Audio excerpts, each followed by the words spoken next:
Okay, my reproducer selecting for the Salon 105 is complete.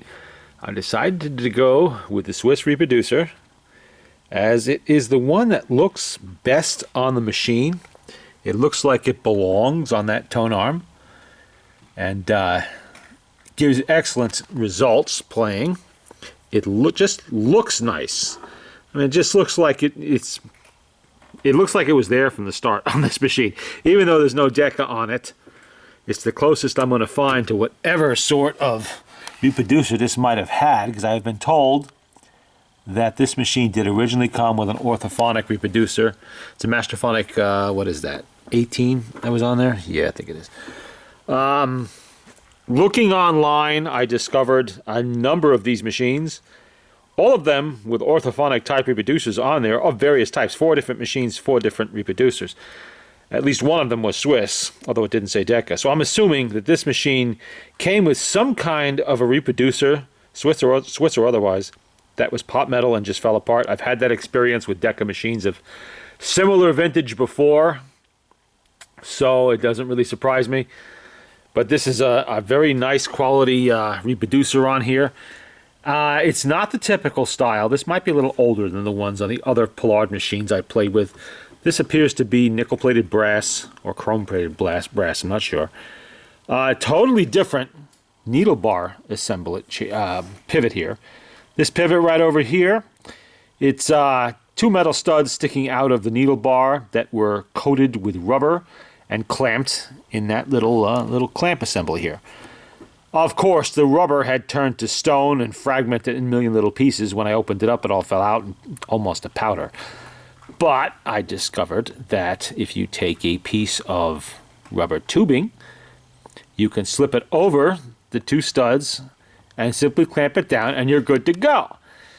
It wasn't exhibition tubing I used. It was something else. I don't know where I got it from. Frankly, it's been in my box for a long time. But it was a little larger than exhibition tubing, which made it easier to go over the studs on there. And, you know, with a little dish soap they slid on there.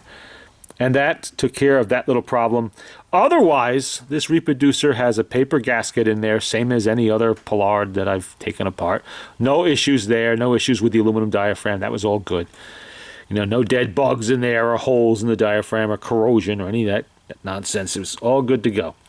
So we're going to go with this reproducer on this machine. It just looks like it belongs there. And it does sound good, like all of the Pollards do, now that I've replaced the rubber gaskets on there anyway. It wasn't bad before. I didn't think it was at its best. I was worried it might have some corrosion on the diaphragm, but it didn't. So we will play, we'll start with Ambrose and his orchestra, Nursey Nursey.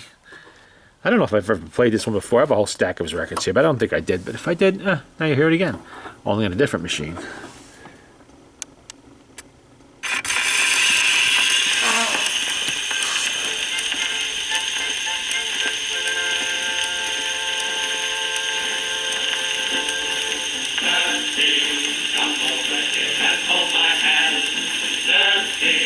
There's something I can't understand. Round my heart, I've got a fuzzy pain. Oh, oh, oh, oh, it's pounding on again. Nursey, come over here and hold my hand. I feel awful shy. Nursey, when I look at you, my heart goes do-do-do. Nursey, nursey, Anakin, mercy, what you gonna do?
over here and hold my hand. Nursey, there's something I can't understand. Round my heart I've got a funny pain. Oh, oh, oh, oh, it's coming on again. Nursey, come over here and hold my hand. I feel awful shy. Nursey, when I look at you, my heart goes goo, goo, goo. Nursey, nursey, I'm a-getting worsey. What you gonna do?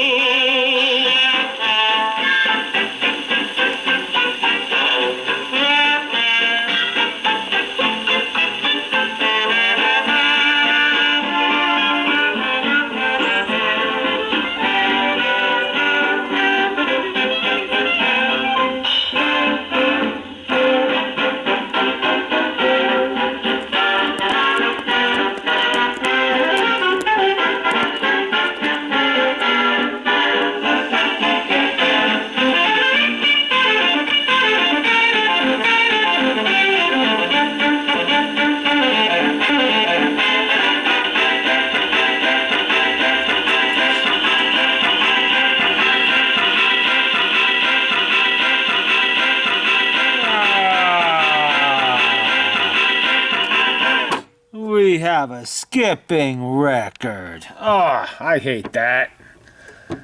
That means there's a gouge in there somewhere. Let's see if we can see it. Some kind of a little scrape on it there. It really won't come out on camera, will it? See the scrape? The mark? Ah! Oh well. I had hoped. I knew there was a little damage on the front of it, but sometimes you get a bad. We'll try side B, see what happens there. Okay. When you test records, not all of them are going to be good. Some will be playable, some will be worn. Nothing you can really do about it. Not 70, 80, 90, 100 years in the future, you know. People were not always careful with their records. They dropped reproducers on them with needles and gouged them up. They scratched them. They used them as coasters. Who knows what else they did with them? Played frisbee, probably. Allowed them to sit in the attic in the heat and the cold until they warped. Okay. Let's get rid of the needle. Come on. And we will try Ambrose on side B and see if we get a better result. A few little marks on this side too. But you never know until you try them how they're going to be.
and fly,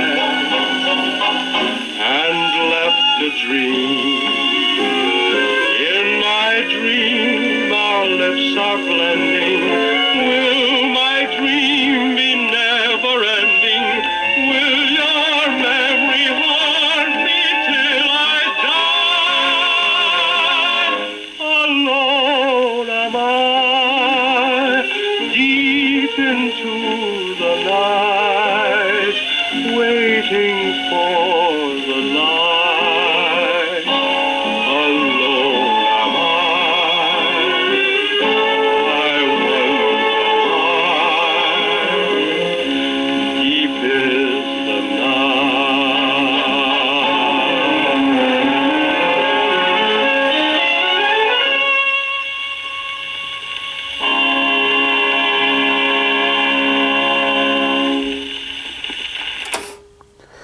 Well, that wasn't a total loss. At least the other side is playing good. This is actually the A side. And that was Ambrose and his orchestra. Again, that was so deep in Is the Night. 3292A. Well, at least I got one decent playing side of that one. Let's see. We'll try Whistling Johnny's. This is a bit older. Don't need the auto break for this one. I don't know. I wonder if it's probably a song about whistling. We'll find out. All kinds of interesting things turn up in lots of records. I am so far behind in sorting through record collections I've picked up over the last several years. Literally boxes and boxes of them. I try, but it takes a long time. Literally, you do have to play the whole record. It cuts into my machine fixing time to do that. But every time I do one of these machines, I have to test at least 20, 30 records anyway. So, just to test the machine. So, we don't need the auto brake, but it's going to be there anyway. Actually, I should probably take the brake off. There we go.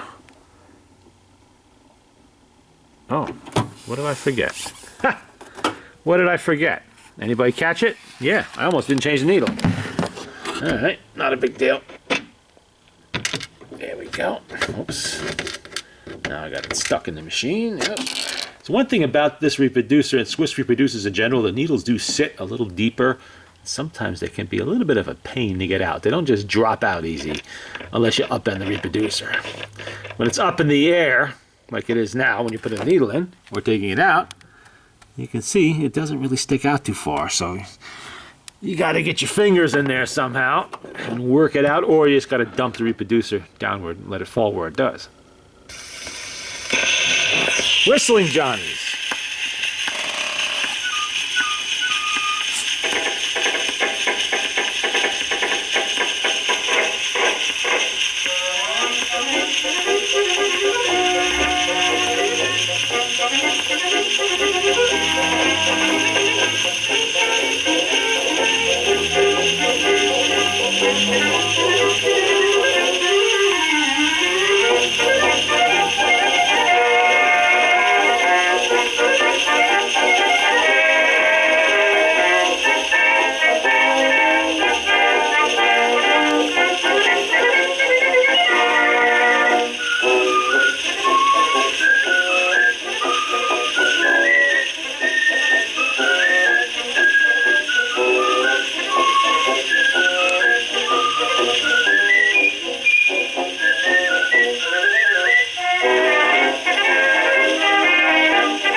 Okay. Auto brake's not going to actuate that. It's too old. And this time, let's take the needle. Maybe we'll just drop it right in there. How's that? See if it'll fall out. Pick them out later with a magnet. Come on. Well, that is a pain, isn't it? For some reason, it's stuck in there. Well, let's take it out that way. Okay, what's on the B side of Whistling Johnny's? Actually, this is the B side. That's Conway's band, by the way. So we'll try the A side. The Whistlers. Intermezzo. Okay. More whistling. Okay. I guess it must take a lot of practice to get that whistling perfect like that. Probably take after take. Okay, there we go. Ah, I better wind it. It's a little bit cold in here today, and I know that spring's not going to manage to place. It's almost the middle of May. Yesterday we had snow and ice. Today it's just cold. Well, it's going to hit 50-something later, but right now in the building, about 48. So, even with the fire going, it's a big building. Takes a while to warm up. And motor grease likes to thicken when it's cold, making the motor slowed up. Okay. Not that it's a very powerful spring in there to start with, so. This is a small motor and a small portable.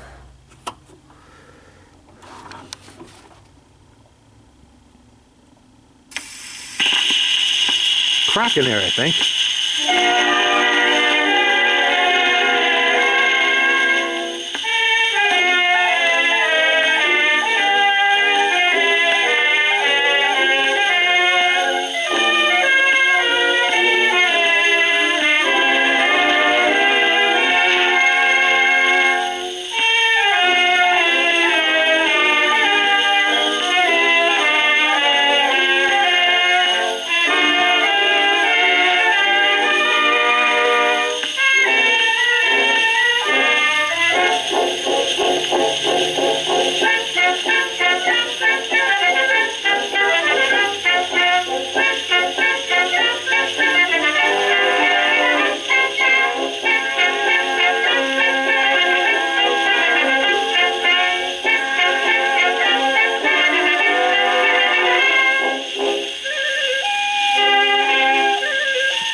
Now, I didn't catch it before, but I'm betting that there is a crack in this record someplace. Is that a scratch or is that a crack? No. Well, there's a pretty bad scratch there. That could be causing it. It doesn't play bad after the first... Oh, yeah! There we go. That is definitely a crack. Oh well. Well, it still plays pretty decent despite the fact it is cracked. And there's no more, the factory that made this is shuttered forever, so can't call them up and get warranty service on your cracked records anymore. Not that you ever could.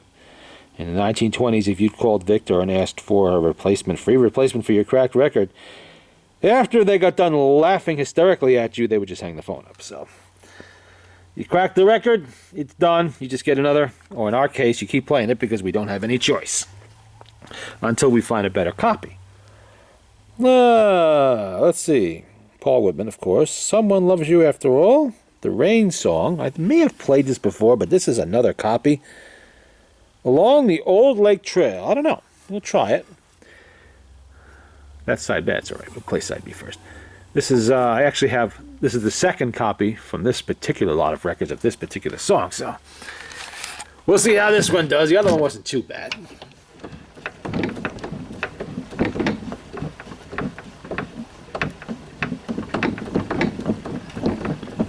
Takes a long time to wind these up. But with the non-return spring, it's nice and smooth. Somebody asked me a question about the non-return spring the other day. That's what these use. It's just a spring around the shaft that tightens when it tries to go in reverse, instead of using the toothed gear that machines like Victor here use, at least in the 20s. Very smooth winding. Very nice, and of course I still have to change the needles. Come on out. Come on out. It's a nice sunny day out, but I'm hiding inside from the coronavirus because there are lots and lots of people in the area today. Across the street at the deli and down the road at the bike path. None of them social distancing, and only a few seem to be wearing masks, so thank you very much. I'd rather stay COVID-free, so I will be inside playing records and playing with machines. That one's next, by the way. That's a Victrola 4.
forgot that one had the eccentric. Must be one of the VEs. There we go. I'll get into that auto brake later. And I'll give you a look at it. Okay, that was along the old lake trail, Paul Whitman. We're going to try side B. That actually played very well. Someone Loves You After All, the Rain song. I believe I have played this one before, but that's all right. I haven't played this copy. So we'll see if this one's as good as the last one. Never tell. Every single one of them is different. Oh, man, I'm going to stab myself with this needle. See that coming. There, now it's on the floor. But that's all right. We sweep up. Because it's no good anymore. Use the needle once and it's done. It's also nice when you lose one on the table like I just did. Fumble fingered today for some reason. Okay. And of course, you're going to want to wind it up. See how smooth that is? You don't hear any clicks and rattles, nothing. It's just nice and smooth. You can stop anywhere. You don't have to find a tooth on the gear. You can stop it wherever you want. But, like the Swiss machines, the Garrard motors also require you to crank them quite a lot. That is, if you notice the size of this winding handle, it's not really that big. Yeah, it's not like something, but this over here like is the one from the 4. Whoops, stuck on my mask. Hold on a second. You see the difference? This is from the 4 over here. And considerably